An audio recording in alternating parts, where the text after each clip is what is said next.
Radhamadava Kunja Bihari Jaya Radhamadava Kunja Bihari Govijanavalabha Girivaradhari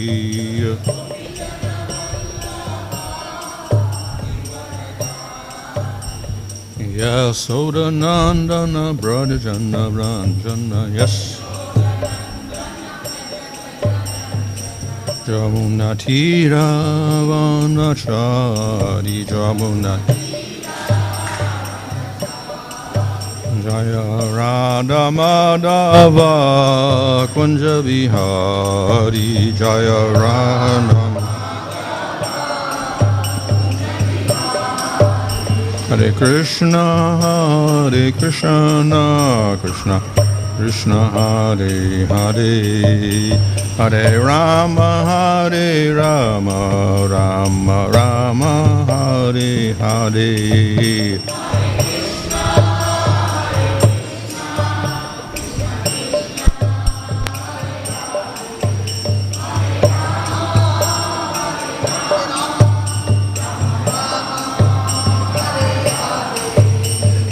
Prabhupada, Prabhupada, Prabhupada, Jaya Prabhupada, Jaya Prabhupada, Jaya Prabhupada.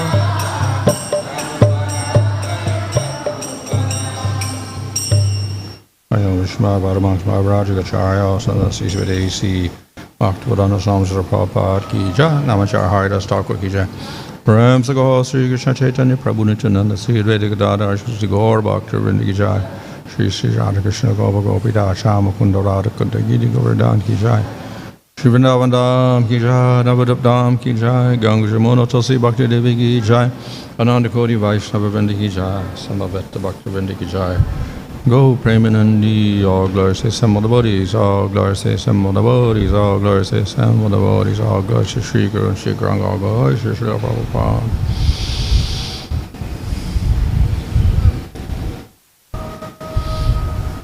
Om Namo Bhagavate Vasudevaya. Om Namo Bhagavate Vasudevaya. Om Namo Bhagavate Vasudevaya. Namo Om Vishnu Padaya Krishna Prasthaya Bhutale Shrimate Bhaktivedanta Swami Nityanamane Namaste Saraswati Deve Gauravani Prachadane Nirvashesha Shunyavadi Paschatya Deshatadane Shri Krishna Chaitanya Prabhu Nityananda Sri Advaita Gadadhar Shri Vasudhi Gaur Bhakta Hare Krishna Krishna Krishna Hare Hare Hare Rama Rama Rama Hare Hare. Reading from Srimad Bhagavatam, Canto 11, Chapter 25, Verse 25. Vanam tu sāttviko vāso grāmo rājasa ucyate tāmasam dhūta-sadanam man-niketam tu nirguṇam.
vanam, forest. 2, whereas sāttviko, the mode of goodness, vāso, residence, grāmo, village, neighborhood, rājasa, in the mode of passion, ucyate is said, tāmasaṁ, in the mode of ignorance, dyūta-sadanam, a gambling house, man-niketam, my residence.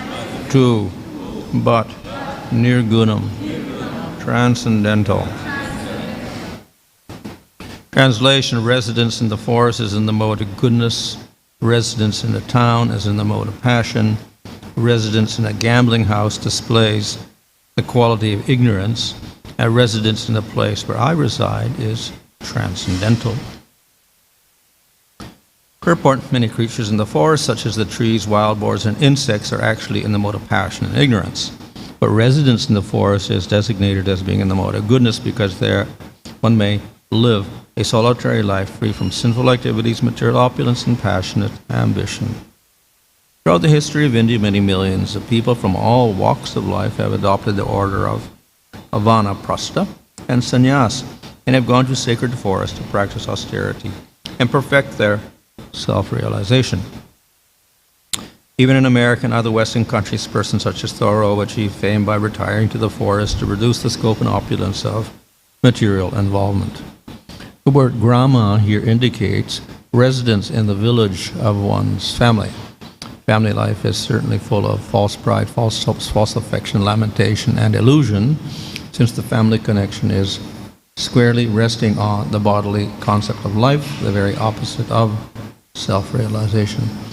The word dyūta-sadanam, gambling house, refers to pool halls, racetracks, poker clubs, bars, and other sinful places that maintain an abysmal level of consciousness in the mode of ignorance. Man-niketam refers to the Lord's own abode in the spiritual world, as well as the Lord's temples within this world, where the deity form of the Lord is appropriately worshipped. One who lives in the temple of Lord Krishna, following the rules and regulations of temple life, is understood to be residing on the transcendental platform. In these verses, the Lord clearly explains that all material phenomena may be divided into 3 divisions according to the modes of nature, and that ultimately there is the 4th or transcendental division, Krishna consciousness, which elevates all aspects of human culture to the liberated platform.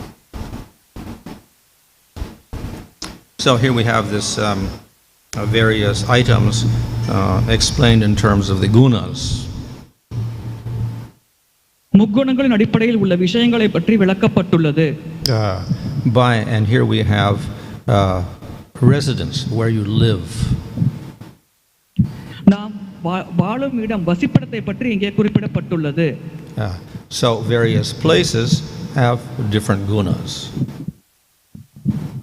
ஒவ்வொரு இடமும் ஒவ்வொரு குணத்தின் அடிப்படையில் அமைந்திருக்கிறது. And when you live in a certain place, that will also influence you. நாம் வாழும் இடமும் நம்மளே ஒரு தாக்கத்தை ஏற்படுத்தக்கூடியதாகும்.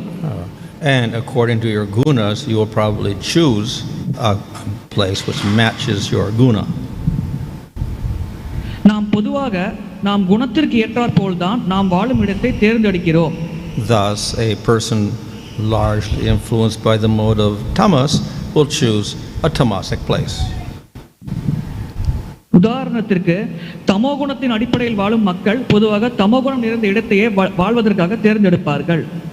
However, if that tamasic person is put in a sattvic place, then he will get influenced by the sattva. இருப்பினும் அத்தகைய தமோகுணத்தில் இருக்கும் மக்கள் சாத்விக இடத்தில் வசிக்கும் வாய்ப்பை பெற்றார்கள் என்றால் அவர்களுக்கு சாத்விக குணமானது வளரக்கூடிய வாய்ப்பு உள்ளது. Similarly, tamasic people will eat tamasic food. பொதுவாக தமோகுணத்தில் இருக்கும் மக்கள் தமோகுணம் நிறைந்த உணவையே உண்பார்கள். That's their natural tendency.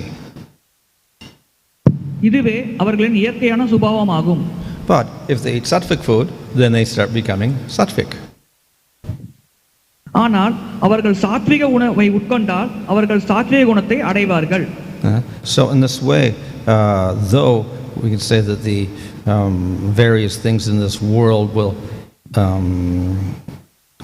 be attraction for us. At the same time, they can purify us. இந்த உலகத்தில் பல விஷயங்கள் நம்மை வசீகரிக்கக்கூடியதாக இருக்கலாம், அதே சமயத்தில் அது நம்மை தூய்மைப்படுத்தக்கூடியதாகவும் இருக்கக்கூடும். Of course, the scriptures also realize that it is difficult for people in the lower modes to give up their tamasic or rājasic habits. சாஸ்திரங்களில் குறிப்பிடப்பட்டுள்ளபடி தாழ்ந்த குணத்தில் இருக்கும் மக்கள் பொதுவாக தங்கள் ரஜோகுண தமோகுண இயல்புகளை கைவிடுவது என்பது கடினமான விஷயமாகும். And therefore, instead of telling them to give up everything, they restrict them to some degree. ஆகையால் அவர்களை முற்றிலுமாக அந்த இயல்பை கைவிட வேண்டும் என்று கூறுவதற்கு பதிலாக அவர்கள் செயல்களை ஒரு வரைமுறைக்கு உட்படுத்தப்பட்டபடி நெறிப்படுத்தலாம். So that restriction also helps to purify them. அவ்வாறு நெறிப்படுத்துவது அவர்களை தூய்மைப்படுத்த உதவுகிறது. So the restriction is there because there's a realization that they'll be attracted to those things in that particular mode. So tamasic people will be attracted to tamasic things, but at least restricted. இவ்வாறு நெறிமுறைப்படுத்தப்படுவது எதற்கு இருக்கிறது என்றால், பொதுவாக தமோகுணத்தில் இருக்கும் மக்கள் தமோகுண விஷயங்களை நோக்கியே செயல்படுவார்கள். அதனால் குறைந்தபட்சம் அவர்களை ஓரளவுக்கு ஒழுங்கான வாழ்க்கை முறை கொண்டு வருவதற்காக இந்த நெறிமுறையானது இருக்கிறது. And that is also why we have varnas, and then people are restricted to association within their varna. இதற்காகவே வர்ணமானது நமக்கு விதிக்கப்பட்டுள்ளது. பொதுவாக மக்கள் அவர்கள் வர்ணத்திற்குள்ளே இருக்கும் மக்களோடு தொடர்புடையவர்களாக மட்டுமே இருக்க வேண்டும் என்று கூறப்படுகிறது. So Sudras associate with Sudras, Brahmanas associate with Brahmanas, and they don't mix. உதாரணத்திற்கு சூத்திரர்கள் சூத்திரர்களோடு பழக வேண்டும், பிராமணர்கள் பிராமணர்களோடு பழக வேண்டும், அவர்கள் கலப்பதில்லை. One reason, of course, is that that's what a person prefers. A tamasic person prefers to associate with tamasic people. So the Sudra prefers that association. இதற்கான ஒரு காரணம், அந்த வகை மக்கள் அதையே விரும்புகிறார்கள். உதாரணத்திற்கு தமோகுணத்தில் இருப்பவர் தமோகுணத்தில் இருப்பவரோடையே தொடர்பு கொள்ள விரும்புகிறார். இதற்காக கூட இந்த விதியானது வைக்கப்பட்டிருக்கலாம். But still, there are rules for each of the varnas. So these are restrictions on them. ஆனாலும் விதிகள் வரையறைகள் ஆகியது ஒவ்வொரு வர்ணத்திற்கு ஏற்றாற்போல் உள்ளது. So we have all sorts of rules. So some of the rules for eating, some of the rules for work, etc. And then we have a rule for where to live. உதாரணத்திற்கு உண்பதற்கு நமக்கு ஒரு விதி இருக்கிறது, தொழில் செய்வதற்கு ஒரு குறிப்பிட்ட விதி இருக்குது. அதே போல் நாம் வசிக்கும் இடம் அல்லது வாழும் இடத்திற்கும் நமக்கு ஒரு குறிப்பிட்ட விதியானது விதிக்கப்பட்டுள்ளது. So generally the Brahmanas live with Brahmanas and the Sudras live with Sudras, etc. So that's their particular rule. பொதுவாக பிராமணர்கள் பிராமணர்கள் வசிக்கும் இடத்தில் வாழ்வார்கள், சூத்திரர்கள் சூத்திரர்கள் வசிக்கும் இடத்தில் வாழ்வார்கள். இதுவே இவர்கள் பொதுவாக கடைபிடிக்கும் விதியாகும். And accordingly, they get influenced by that as well. இதன் மூலமாக அவர்கள் தாக்கத்திற்கு உட்படுகிறார்கள். So we can say that the place in which one lives will make one steady in that particular guna. ஒருவர் வசிக்கும் இடமானது அவரை ஒரு குறிப்பிட்ட குணத்தில் நிலை பெறுவதற்கு உதவுகிறது. But we also know that the lower gunas are not preferable. We don't want to stay there forever. We want to elevate. ஆனால் தாழ்ந்த குணங்கள் நாம் பொதுவாக ஏற்கக்கூடியதாக இல்லை. ஆகையால் நாம் முன்னேற வேண்டும் என்று ஆசைப்படுகிறோம். So for all of the different varnas and ashramas, there are rules of restriction so that we can also elevate ourselves. ஒவ்வொரு வர்ணத்திற்கும் ஆசிரமத்திற்கும் ஏற்றாற்போல் விதிகள் வரைமுறைகள் இருக்கிறது.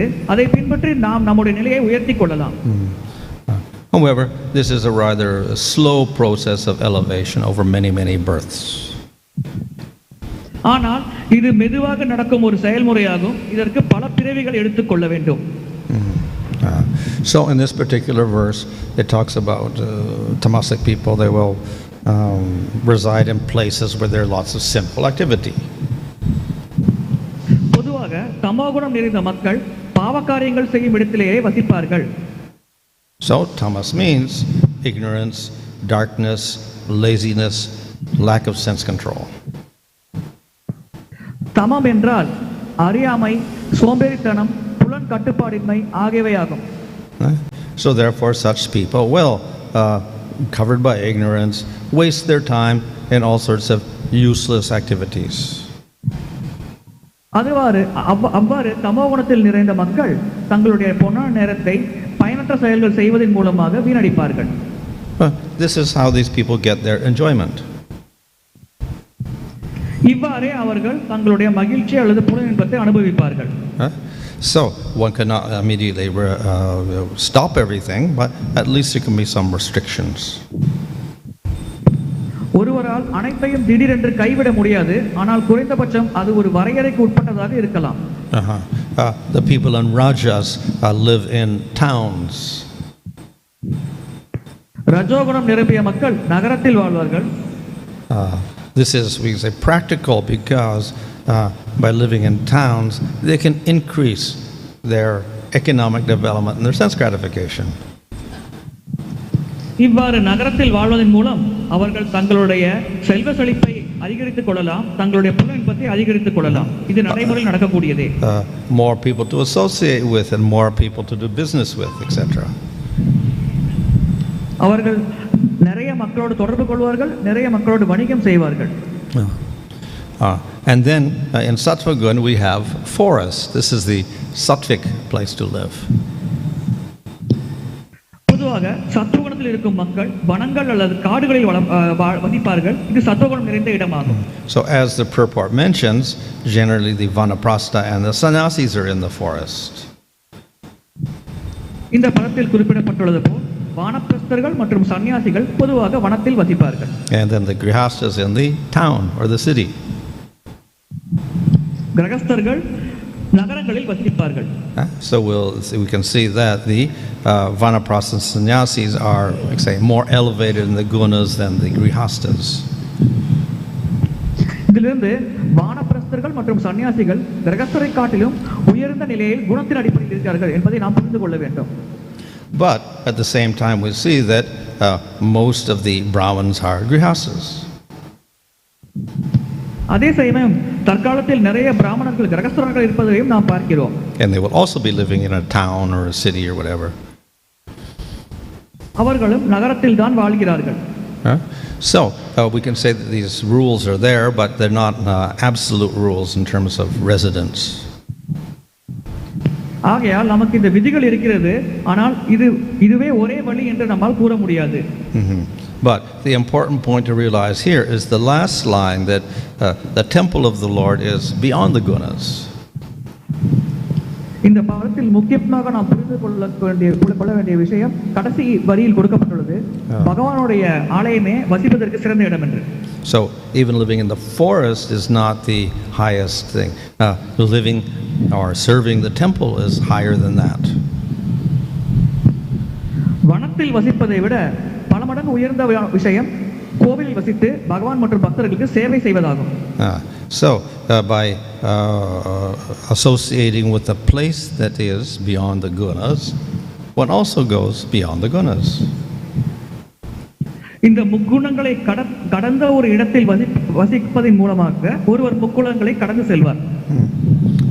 This is expanded further by the rule mentioned in the Nectar Devotion that the devotee lives in the place of the Lord, Vrindavan. பக்தி ரசாமத சிந்துவில் இது இன்னும் விரிவாக குறிப்பிடப்பட்டுள்ளது. பொதுவாக பக்தர்கள் பகவான் அவதரித்த இடத்தில் இருப்பார்கள், விருந்தாவனம் போன்ற இடம். And in fact, this is one of the 5 principal angas of bhakti. இவ்வாறு புண்ணிய ஸ்தலங்களில் வசிப்பது பக்தியின் 5 பிரதான அங்கங்களில் ஒன்றாகும். Yeah. So of course we understand that hearing and chanting and sadhusanga very, very important angas of bhakti. ஆகையால் பக்தர்களின் சங்கத்தில் நாமஜபம் செய்வது, கடவுளை பற்றி சிரவணம் செய்வது பக்தியின் முக்கியமான அங்கங்களாக கருதப்படுகிறது. So we may wonder why living in the Dhamma is so important. இது போன்ற புண்ணிய தாமங்களில் வாழ்வது ஏன் மிகவும் முக்கியத்துவமாக கருதப்படுகிறது என்று நாம் யோசிக்கலாம். Particularly because not everybody can live in the Dham. இதன் ஒரு காரணம் அனைவராலும் தாமத்தில் வசிக்க முடியாது. But we'll see in the devotional literatures and the works of the Goswamis, this is often described and glorified. ஆனால் பக்தி சாஸ்திரங்களில் மற்றும் கோஸ்வாமிகளும் கூட இவ்வாறு வசிப்பதை புகழ்ந்துரைக்கிறார்கள். And we see the great acharyas generally lived in Vrindavan. மிக பெரும் ஆச்சாரியர்கள் பொதுவாக பிருந்தாவனத்திலே வசித்தார்கள். So in this way we see the example set by the acharyas themselves, because they were very advanced, they were very attracted to those places like Vrindavan. ஆகையால் இந்த விஷயத்தில் நாம் ஆச்சாரியர்களின் முன்னுதாரணத்தை பின்பற்ற வேண்டும். ஏனென்றால் அவர்கள் பக்தியில் மிக உயர்ந்த இடத்தை அடைந்திருந்தார்கள். So one of the reasons why living in the Dhamma is glorified is that it helps you remember the Lord more. இவ்வாறு தாமத்தில் வசிப்பது ஏன் புகழப்பட வேண்டிய விஷயமாக இருக்கிறது என்றால், அவ்வாறு வசிக்கும் பொழுது நம்மால் பகவானை பற்றி அதிகமாக நினைக்க முடிகிறது. So everywhere you go, you have to think of the Lord, because there's places of Krishna's pastimes. அது போன்ற தாமங்களில் நாம் எங்கு சென்றாலும் அங்கே கிருஷ்ணர் லீலை நடந்த இடத்தை பார்ப்போம். ஆகையால் நாம் நிச்சயமாக பகவானை நினைத்துக் கொண்டு இருப்போம். And you cannot say the same about other places. இதே மாதிரி பிற இடங்களிலும் நம்மால் நினைத்துக் கொண்டு இருக்க முடியும் என்று நாம் உறுதியாக கூற முடியாது. So if you live in a town or a city, then you go out and don't think of Krishna. உதாரணத்திற்கு நீங்கள் நகரத்தில் வாழ்ந்தால் நீங்கள் வெளியே செல்லலாம், அங்கே பல விஷயங்களில் உங்கள் மனதை ஈடுபடுத்தலாம். பொதுவாக அது பகவான் சம்பந்தமாக இருக்காது, பகவானை பற்றி நினைக்க மாட்டோம். So it is an assistant to the sadhana to always remember the Supreme Lord. ஆகையால் தாமத்தில் வசிப்பதன் மூலமாக நம்மால் பகவானை தொடர்ச்சியாக நினைத்துக் கொண்டிருக்க முடியும். அது நம்முடைய சாதன பக்திக்கு பல உதவிகரமாக இருக்கிறது. But apart from that, again, there's another reason. இதையும் தாண்டி வேறு ஒரு காரணமும் உள்ளது. The Dhamma is the Sandini Shakti of the Supreme Lord. பொதுவாக தாமங்கள் பகவானின் சாந்தினி சக்தியின் ஒரு அங்கமாக இருக்கிறது. So it is the internal energy of the Lord. ஆகவே இது பகவானின் அந்தரங்க சக்தியின் ஒரு பகுதியாக விளங்குகிறது. So this is also an influence on the devotee. இதனால் தான் பக்தர்களின் மேல் இந்த தாமங்களினால் ஒரு தாக்கத்தை ஏற்படுத்த முடிகிறது. It is based upon that Sandini Shakti that the whole spiritual world exists. மொத்த ஆன்மீக உலகமே இந்த சாந்தினி சக்தியின் அடிப்படையில் தான் இருக்கிறது. So we can say that the dham with its Sandini Shakti is a huge influence on the devotee to keep him spiritually situated. ஆகையால் ஒரு பக்தர் ஆன்மீகத்தில் முன்னேற்றம் பெற சாந்தினி சக்தியோடு இருக்கும் இந்த தாமமானது அவருக்கு பேருதவியாக இருக்கிறது என்று நாம் கூறலாம்.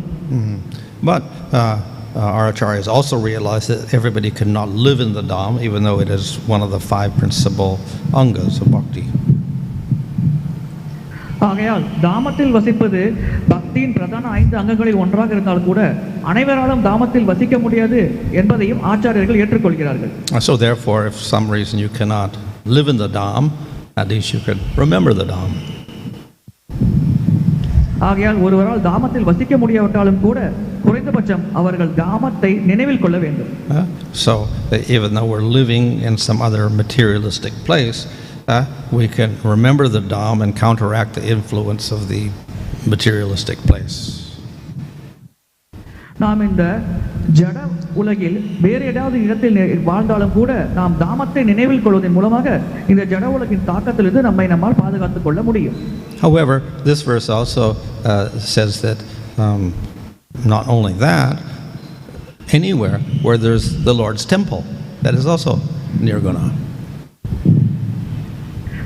அது தாமங்களுக்கு மட்டும் பொருந்தாது, பகவான் இருக்கும் வேறு இடங்கள், அதாவது பகவானின் ஆலயம் கூட குணங்களுக்கு அப்பாற்பட்ட நிலையில் உள்ளது என்று நாம் ஏற்றுக்கொள்கிறோம். So even though we cannot live in, we may not be able to live in the holy dham, we can live in a place near a temple, and then we get the same effect. ஆகையால் நம்மால் தாமத்தில் வாழ முடியாமல் போனாலும் கூட நாம் கோவிலுக்கு அருகில் ஏதாவது ஒரு இடத்தில் நாம் வசிக்கலாம், அதன் மூலம் நமக்கு அதே பலனானது கிடைக்கிறது.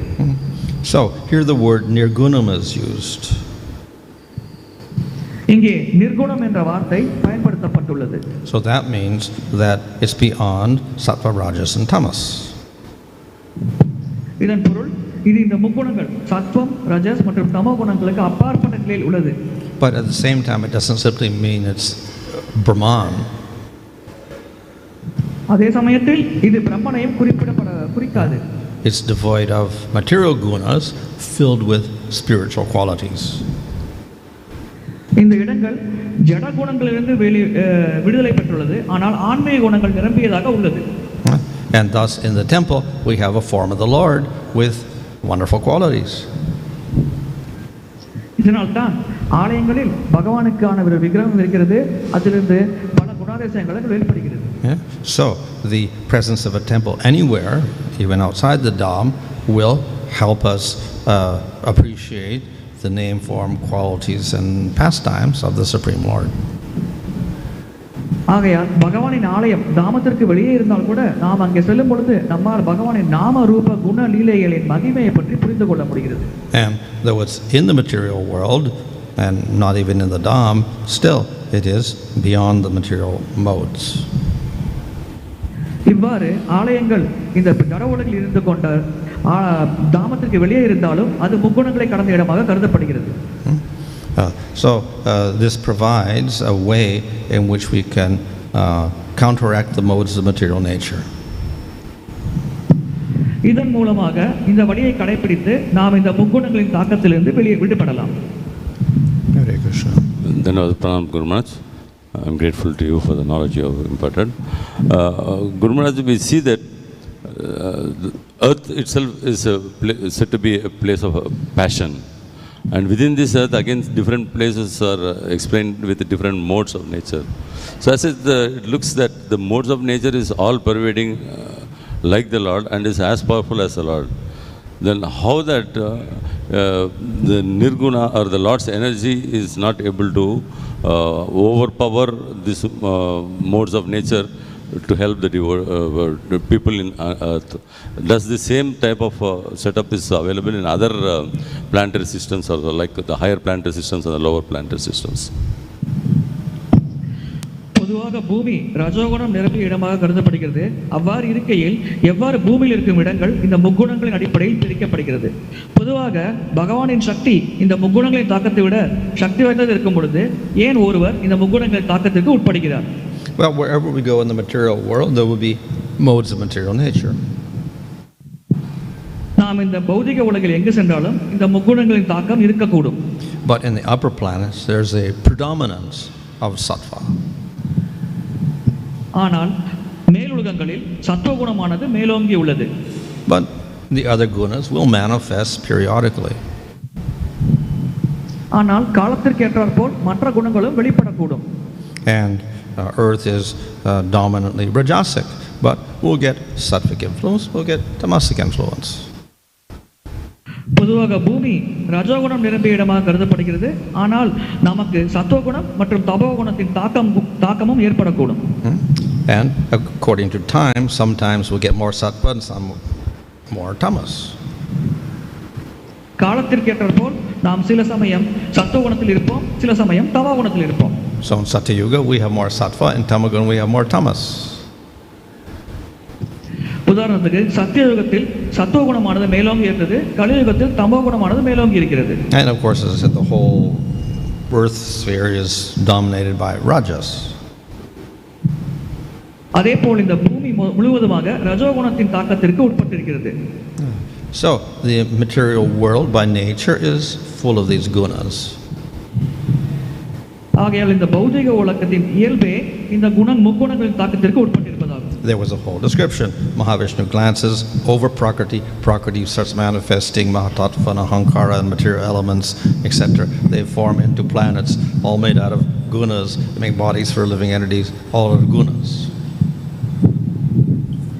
மகாவிஷ்ணு பிரகிருதியின் மேல் பார்வையை செலுத்துகிறார். அப்பொழுது மகத்தத்துவம் வெளிப்படுகிறது. அங்கிருந்து அகங்காரம் மற்றும் குணங்களானது வெளிப்படுகிறது. இந்த குணங்களின் தாக்கத்தில் உயிர்வாழிகள் வாழ்கிறார்கள். And the jivas are tatashta, but they're sitting in a body in a particular planet in a particular place. ஜீவன்கள் பொதுவாக ததாச சக்தியை சேர்ந்தவர்கள், ஆனால் அவர்கள் ஒரு குறிப்பிட்ட கிரகத்தில் ஒரு குறிப்பிட்ட உடலில் வசிக்கிறார்கள். Meanwhile, there's a whole other world, spiritual world, full of spiritual energy.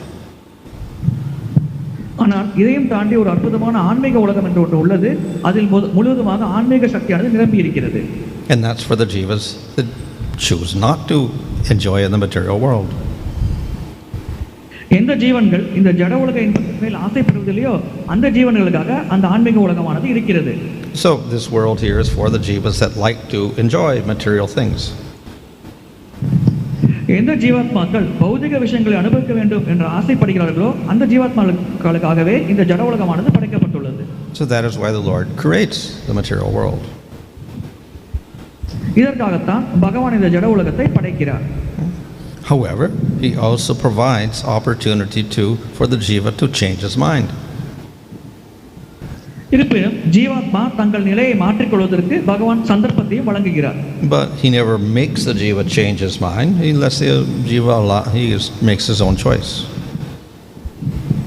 ஆனால் பகவான் ஜீவாத்மாவின் சுதந்திரத்தில் தலையிடுவது கிடையாது. ஜீவாத்மாவே தன்னிச்சையாக தன்னுடைய தேர்வை மேற்கொள்ளலாம்.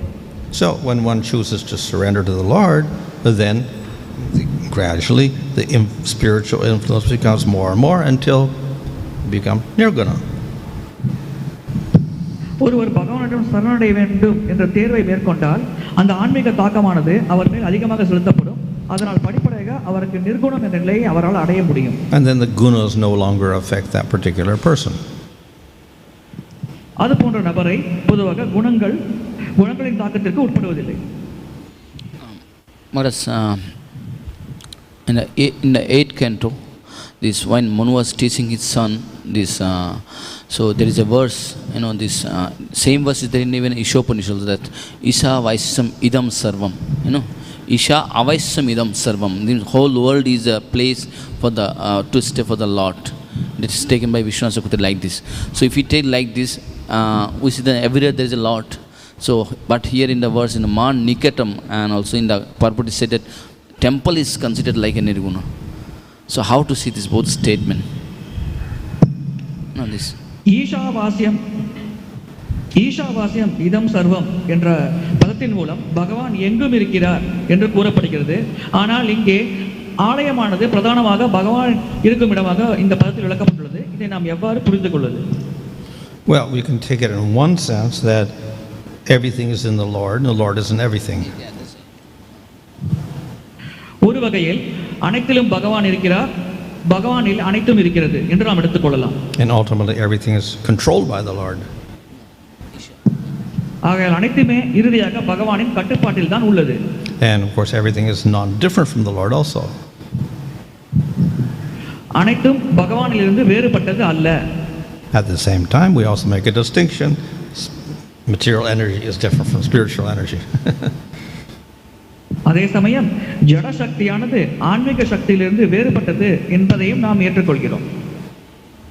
So let us see, this only the temple is considered like that this nirguṇam, but we see there are many grihasthas, they have their own home and they have their a small altar and everything is there. So how to consider this? Is also nirguṇa or only the temple? ஆலயம் நிர்குணமாக கருதப்படுகிறது. பொதுவாக கிரகஸ்தர்கள் தங்கள் வீட்டில் பகவானுக்கு என்று தனிப்பட்ட ஒரு இடத்தை கொடுக்கிறார்கள். ஆகையால் அதையும் நிர்குணம் என்று கருத முடியுமா நம்மால்? Well, mat-niketam means a temple or a place of the Lord, so the Lord can reside anywhere. If the Lord is there, then automatically his dhamma is also there. man-niketam என்பது பொதுவாக பகவான் வசிக்கும் இடத்தை குறிக்கிறது. பகவான் ஆலயத்தில் இருக்கலாம் அல்லது எங்கு வேண்டுமானாலும் இருக்கலாம். அவ்வாறு வீட்டில் இருக்கும் இடத்தில் பகவான் வசித்தால் அதுவும் சிறந்தான இடமாக கருதப்படுகிறது. So it also can be in a house. அதனால் பகவான் அந்த பக்தரின் வீட்டிலும் வசிக்கலாம். Or it can be who is it? Sanatana Goswami had his deity around his neck. So so it doesn't have to be even a temple. It could be a little box or a bag or something like that. சனாதன கோஸ்வாமி தன்னுடைய கழுத்தில் ஒரு விக்கிரகத்தை கட்டியவர் எப்பொழுதும் இருந்தார். ஆகையால் அங்கும் பகவானை வசித்தார். எனவே பகவான் இருப்பதற்கு ஒரு தனி இடமானது தேவையில்லை. So wherever the Lord is, his dhamma is also there. பகவான் எங்கிருந்தாலும் அவருடைய தாமமும் அங்கே இருப்பதாக கருத வேண்டும். And also see in the first line, this is vanam to sāttviko vāso, means forest is considered like a sāttviko. And in the purport said that, normally sannyāsi and vanaprastha, they live in forest because this atmosphere, atmosphere which influence the person. So what is the then, if, because in previous yuga, everyone used to go to forest for vanaprastha, especially vanaprastha and sannyasis, then how to get this nirguṇam, because there is no influence of the nirguṇam. Oh, how do they get? Well, they can have a deity in the forest. Then they become nirguṇa. They worship the Lord in the forest. In the forest. Well, they could do that in the city also, anywhere. Yeah, So anywhere becomes nirguṇa if you have deity of the Lord. பொதுவாக வனங்கள் சாத்விக குணம் நிரம்பியதாக கருதப்படுகிறது. சன்னியாசிகளும் வானப்பிரஸ்தர்களும் வனத்தை அடைந்தார்கள், அங்கே சென்று பக்தி சேவையை மேற்கொண்டார்கள். அவ்வாறு இருக்கையில் அதை எப்படி நாம் நிர்குணம் என்று புரிந்து கொள்வது? இதற்கு மகாராஜரின் பதில், அவர்கள் பகவானின் விக்கிரகத்தை வைத்து வழிபட்டார்கள் என்றால் அவர்கள் நிர்குணத்தில் இருக்கிறார்கள் என்பதை நாம் புரிந்து கொள்ள வேண்டும். அது வனத்தில் மட்டும் அல்ல, அவர் வீட்டிலும் கூட இதை அவர் செய்யலாம். The original Jagannath was Nilamadava in the forest. வனத்தில் ஜெகநாதர் அல்லது நீலமாதவரின் விக்கிரகம் இருப்பதில்லை.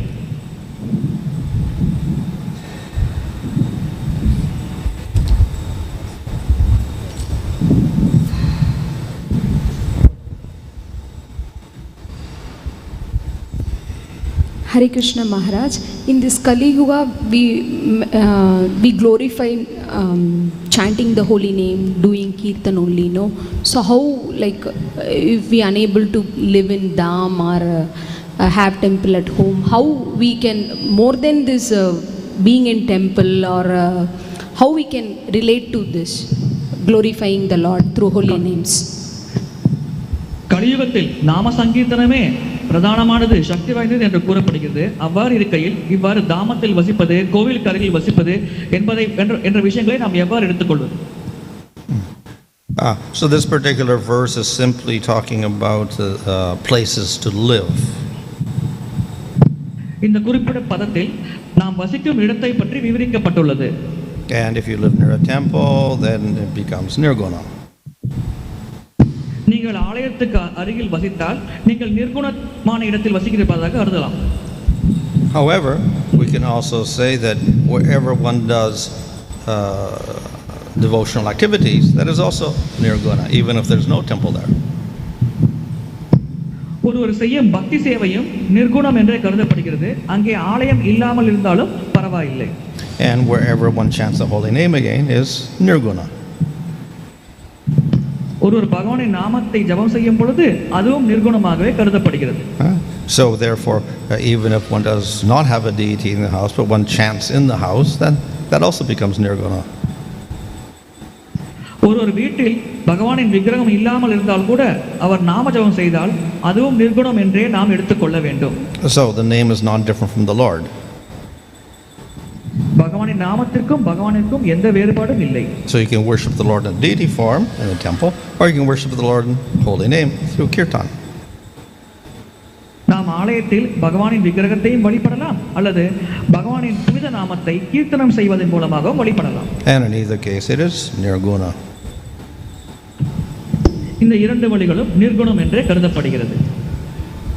Guru Maharaj, we see that the temple, the house where we have the deities is said to be nirguṇa, but still the people or the soul which lives there is always affected by the three modes, and the three modes take their own role inside the temple and in the house also. ஆலயத்தில் இருக்கும் விக்கிரகங்கள் நிர்குணம் என்று கூறப்படுகிறது, ஆனால் அங்கே வசிக்கும் பக்தர்கள் இந்த முக்குணங்களின் தாக்கத்திற்கு உட்படுகிறார்கள். அவர்கள் வீட்டில் ஒரு மாதிரி இருக்கிறார்கள், கோவிலில் ஒரு மாதிரி இருக்கிறார்கள். இதை நாம் எவ்வாறு புரிந்து கொள்வது? So of course, the temple is in the material world, the house is in the material world, we are chanting, we're also in the material world, so and we have a material body. இந்த ஆலயம், வீடு போன்ற விஷயங்கள் இந்த பௌதிக உலகத்தில் இருக்கிறது. அதே போல் நாம் நாமஜபம் செய்வதும் இந்த பௌதிக உலகத்தில் பௌதிக உடலை வைத்து செய்து கொண்டிருக்கிறோம். But by the performance of bhakti, then all of this has no material effect. ஆனால் பக்தி சேவையை நாம் பயிற்சி செய்யும்போது எந்த விதமான பௌதிக விளைவையும் ஏற்படுத்தாது. Online questions, please. Hare Krishna Maharaj, Dandavad Pranam, your servant Guru Kripa Mahadas. Rao Prabhu, am I audible? Yeah. Thank you, Prabhu. The first question is from Her Grace Medhavini Sakhi Mataji. Under the guidance of a bona fide Guru, as a sadhaka, while I am performing devotional service, but in the mode of passion, is there a way that I can get elevated to Suddha Sattva directly? ஒரு ஆன்மீக குருவின் வழிகாட்டலின் கீழ் நான் பக்தி சேவை செய்யும் பொழுது அது ரஜோகுணத்தில் இருந்தால் என்னால் முன்னேற முடியுமா? Well, by performing pure bhakti, we go beyond the gunas. தூய பக்தியை பயிற்சி செய்வதன் மூலமாக நாம் முக்குணங்களை கடந்த நிலையை அடைகிறோம். So one may start out in the mode of passion, but if one is practicing pure bhakti, one will go beyond the gunas. ஒரு பக்தியின் தொடக்கத்தில் ரஜோகுணத்தில் இருந்தாலும் அவர் தொடர்ச்சியாக பக்தி செய்யும் பொழுது அவர் முக்குணங்களை கடந்த நிலையை அடைகிறார். But if your practice of bhakti is in the gunas, that is influenced by the gunas itself, then it is no longer pure bhakti. ஆனால் நீங்கள் செய்யும் பக்தியானதே இந்த முக்குணங்களின் தாக்கத்திற்கு உட்பட்டு இருந்தால் அது தூய பக்தியாக கருத முடியாது. So you can get some purification, but it is not powerful enough to get you beyond the gunas. அவ்வாறு செய்யும் பொழுது நாம் ஓரளவுக்கு தூய்மைப்படலாம், ஆனால் அந்த முக்குணங்களை கடந்து செல்லும் நிலையை அடையும் அளவுக்கு நமக்கு அந்த சக்தி இருக்காது. So you can have bhakti in sattva gun, even that is not going to get you beyond the gunas. நீங்கள் சத்வகுணத்தில் பக்தி செய்தாலும் உங்களால் இந்த முக்குணங்களை கடந்து செல்ல முடியாது. But if we do pure bhakti, then yes, we go beyond the gunas. ஆனால் தூய பக்தியை பயிற்சி செய்யும் பொழுது நாம் இந்த முக்குணங்களை கடந்து செல்கிறோம். Great Maharaj, thank you so much. Next question is from His Grace Srinivas Nithai Prabhu. Although we get the feeling that we can do better devotional service in a holy place or temple, we see that it is difficult to sustain this enthusiasm. So, how to handle this? நாம் ஆலயம் மற்றும் தாமங்களில் சிறப்பாக பக்தியை பயிற்சி செய்யலாம் என்று நினைத்தால் கூட அங்கே அவ்வாறு வசிக்கும் பொழுது அதே உற்சாகத்தோடு பக்தி பயிற்சி செய்வது கடினமாக உள்ளது. இதற்கு நாம் எவ்வாறு தகுதி பெறுவது தாமத்தில் வசிப்பதற்கு போன்ற விஷயத்திற்கு? So the question is it difficult to maintain enthusiasm living in the dham? While living in dham, to sustain that enthusiasm gets difficult. So how to handle that? Well, this again is as we see in the development of bhakti, at the beginning stages, the enthusiasm will be wavering. பக்தி பயிற்சி செய்யும் பொழுது ஆரம்ப நிலைகளில் நம்முடைய உற்சாகமானது அதிகமாகவும் குறைவாகவும் மாறிக்கொண்டே இருக்கும். So if one is in the dham or not in the dham somewhere else, but one's bhakti is anishchita, not steady, then definitely one is going to have fluctuations. ஆகையால் ஒரு தாமத்தில் இருந்தாலும் தாமத்தில் இல்லாவிட்டாலும் அவர் அனிஷ்ட பக்தி நிலையில் இருக்கிறார், அதனால் அவர் மனமானது மாறிக்கொண்டே இருக்கும். Thank you, Maharaj. The second part of that question is, what specific qualification is required for one to stay in dham? தாமத்தில் வசிப்பதற்கு ஒருவருக்கு தேவையான தகுதி என்ன? What is the qualification? Oh, well, in the various glorifications of the dham, it doesn't give any specific thing for staying there, but we can say that obviously you cannot commit offenses. தாமத்தில் வசிப்பதற்கு தனிப்பட்ட தகுதிகள் தேவையில்லை, ஆனால் கண்டிப்பாக நாம் எந்த அபராதமும் செய்து விடக்கூடாது. And we can also say that it's only by the mercy of the Lord that one can stay in the dham. ஒருவர் தாமத்தில் வசிப்பதற்கு பகவானின் கருணையே பிரதானமான காரணமாக அமைகிறது. So if one is very impure, then it is probable that he cannot stay there. ஒருவர் தூய்மையான நிலையில் இல்லாமல் இருந்தால் அவர் கண்டிப்பாக தாமத்தில் வசிக்க முடியாது. So those who are practicing pure bhakti and are at the steady in their practice, then they're more likely to be able to stay there. ஒருவர் தூய பக்தியை பயிற்சி செய்து அந்த பயிற்சியில் நிலையாக இருந்தால் அவர்கள் தாமத்தில் வசிப்பதற்கு ஒரு வாய்ப்பானது வழங்கப்படலாம். Thank you, Maharaj. The next question is from His Grace Sureshwar Srinivas Prabhu. His Holiness Shri Bhakti Siddhanta Saraswati never left Kolkata even during his lost days, though he was such an exalted Acharya. How do we look at this? பக்தி சித்தன சரஸ்வதி தாக்கூர் ஒரு மிக பெரும் ஆச்சாரியாக இருந்தாலும் கூட தன்னுடைய வாழ்நாளின் இறுதி கட்டத்தில் கூட அவர் கொல்கத்தாவை விட்டு வெளியேறவில்லை. இதை நாம் எவ்வாறு புரிந்து கொள்வது? Well, they actually stayed many years in Mayapur. அவர் பல வருடங்கள் மாயாப்பூரில் வசித்தார். Huh? Yeah, he stayed there later on. But originally he stayed in Mayapur for some years. And then he traveled also. Thank you, Maharaj. That's it from online. Thank you so much.